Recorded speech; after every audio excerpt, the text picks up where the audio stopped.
All right, so today I'm so excited. I'm interviewing one of the most beautiful, amazing, just talented young women that I know, my daughter Daisy.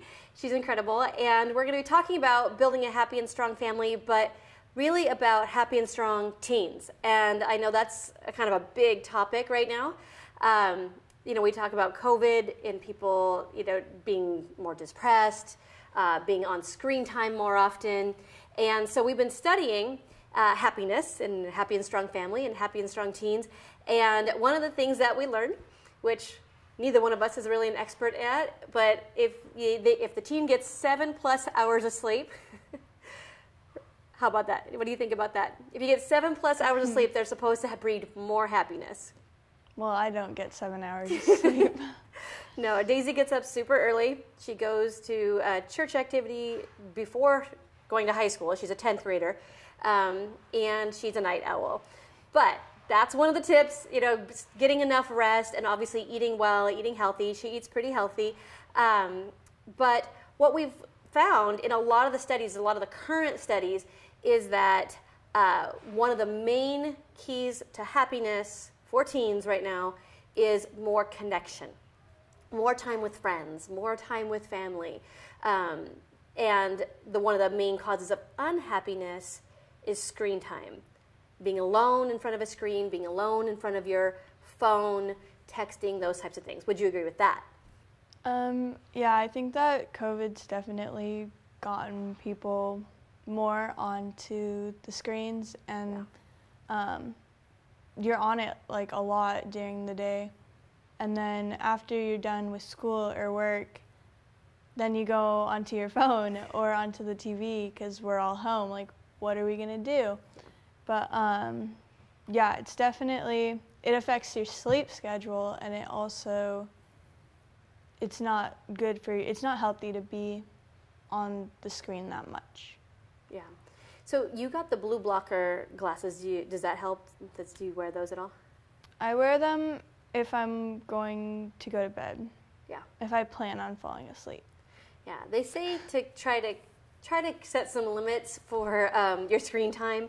To try to cut yourself off at least a half an hour before bedtime, preferably an hour or two before bedtime.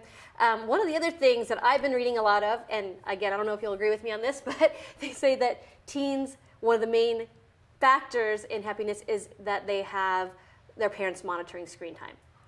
How do you feel about monitoring screen time? I have a strong stance on that one. Don't know if I'm going to say it though. But I don't like my screen time restrictions, and I don't think any teenager would. Right. But I think that if your teenager abuses their freedom, I think that you should probably start cutting back on it or helping them cut back on it, just because if they're not getting sleep at night, or if they're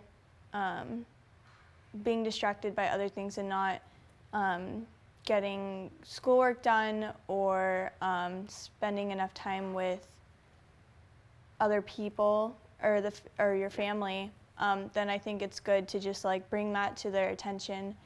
Awesome. You mentioned COVID. So obviously everybody went into quarantine, and we couldn't go to school, we couldn't go to work, we couldn't go out and play, we couldn't do concerts, we couldn't do any of the normal daily stuff. But one of the things that was the main factor is we can't go and hang out with our friends. How do you think this is affecting teenagers' happiness? Well, when COVID first started, I was like doing a lot of arts and crafts stuff, like how I started like making that rug and all that. But then when you were trying to find things to keep yourself busy, yeah, you were really good about being resourceful on that. Because it was that just only lasts so long. Yeah, and after like a couple weeks of that, it got like really boring really fast, and I was like, I need to get out. And there was like not much we can do like outside, just because we're home. And like once you do it like often enough, you're like, okay, I'm not doing that anymore. Yeah, there was a stretch you went swimming every day. There's a stretch with your brothers. And then I also learned how to skate, which is kind of cool, like trying to find new hobbies. Like if you want to learn how to do something, now's a great time to go and do that because we're home and you can definitely go learn right now.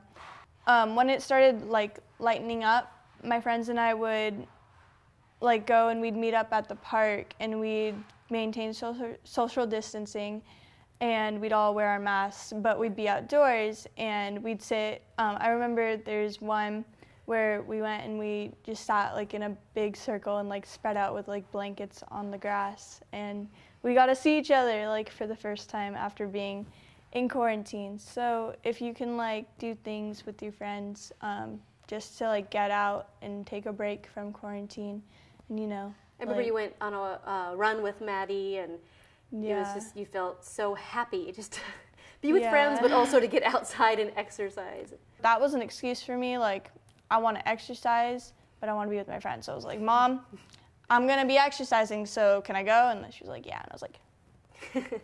So how important, like this must be real, how important do you think that socializing is? Because, yeah, you can do Zooms with your friends, you see them through the distance learning on, things like that. But how important do you think it is that you're together? I think it's really important just because, like, who we socialize with and who we associate with, it makes up a lot of who we are, like, as a person. It, like, reflects on who we are as people. You are who you associate with, I believe that too. Yeah, and I think that when you're not associating or being with the people that make up a part of who you are, then you lose that part of your life and like who you are, and it's just it's sad. Well, again, a lot of the studies are showing that being together, either with family or with friends, but just actually interacting is such a huge part of teenage happiness.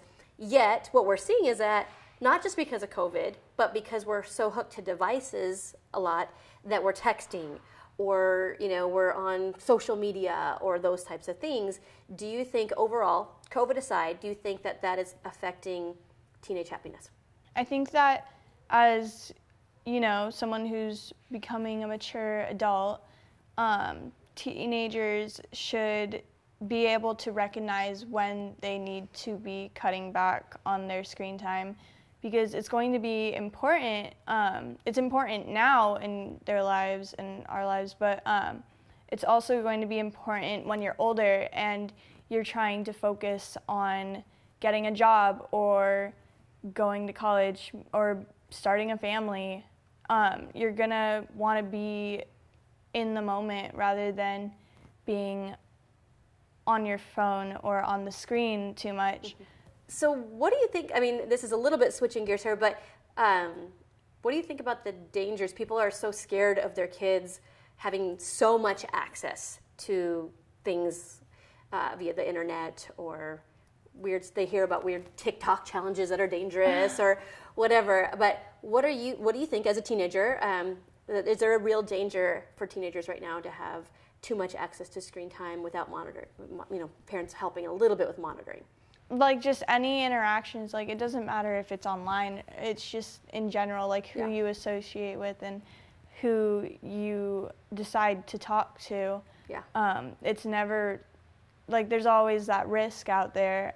Even when there was no technology, there's still, like, you could... Scary people out there. Yeah, you could, like, I don't know, be out in a public place and then you decide to talk to a certain person that shows interest in you, and they can end up stalking you and following you home at night, and it'd be great, What is some advice that you would think to maybe protect, like a little bit more protection from the dangers of the internet? Well, like today, there's a lot of ways for predators and just bad people to get to you over technology. There's a lot of apps out there that... Even little kids' games like Roblox. Yeah, there's a lot of stuff out there, like there's things online where you can talk to strangers. They're games. Even 18 and older, but there's no way to monitor for them to get on. Yeah, and there's games like, even like if your kids play Roblox or any game where you can chat with other people online, then there's always going to be that risk that there could be someone in there that wants to hurt your child. You've experienced that a couple times with your friends where someone has reached out to them through social media or something. Yeah, it's that definitely... they were 14 or 15 and the guy was like 25 or something. Yeah, definitely have seen it before. It has happened. It does happen a lot, not just with like pretty teenage girls. No, it also happens with boys and especially just children too, just children in general. And it's something that parents should be aware of and should be careful. And I also feel like teenagers... Should they be talking to their kids about this stuff? Yeah, they should definitely be talking to their kids and making it known to their kids that there are dangers out there. Do you think that all teenagers, most teenagers, some teenagers think that it's a severe thing? Do they think it's not that big of a deal? I think that kids just don't really understand it, and then I think that teenagers get to the point where they understand it and they're either think it's like a big thing and try to avoid it or prevent it.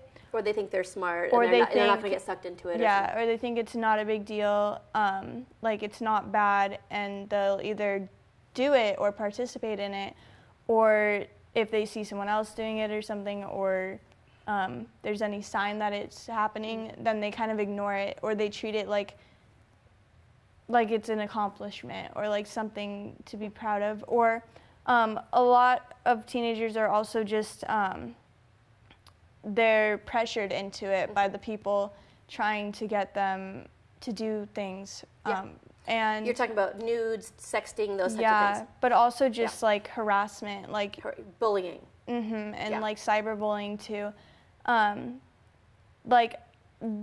People will try to make you feel bad, like you have to be doing this when it's just hurting you. Yeah. Yeah, because you have sad feelings, lowers your self-esteem, and okay. And it puts you in danger as well. So you're talking about strangers mostly here, but also what I've been researching and seeing a lot of is it's not just strangers, it's friends.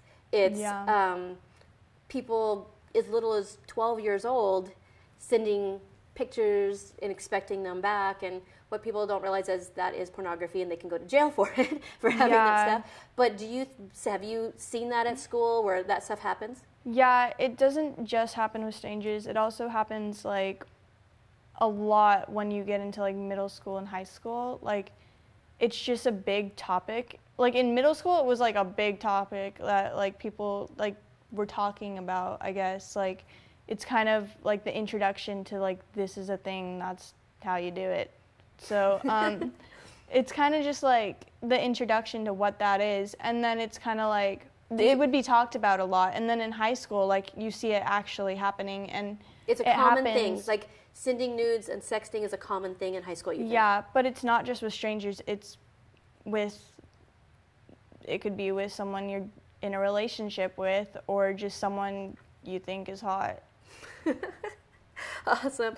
So do you recommend that these topics, that a parent should talk to them, talk to their kids? Yeah. At what age? I think that they should go not into detail, but just explain it so they understand when they're old enough to understand, to when come to the parent feels like their child will understand what they're trying to tell them and grasp the importance of it. And then when they get older... Do you think if they have a cell phone that they should have that conversation? Oh yeah, definitely. When they get any access to being online, and they understand what they're doing.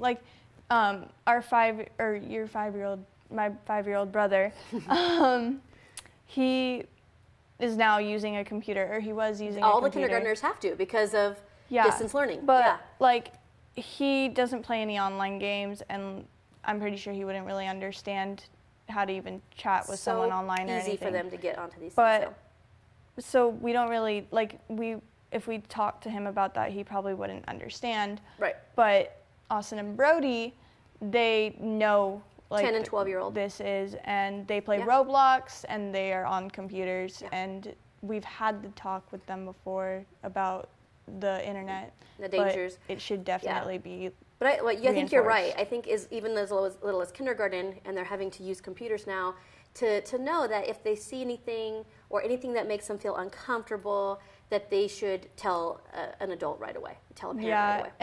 And I think parents should also tell their kids that, like, make sure their kids know and feel that they can go to you, and that they know that they can talk to you when they feel like something's wrong, Yeah. or so they have someone to go to and they have someone to Absolutely. talk to, Oh, because so good. Yeah. I think on that end, when they do come to you with little things, don't freak out, right? Don't try. Yeah, Try don't to be scare calm. them. Don't scare them, because if you're like, make them feel bad about it, then they might not come back to you.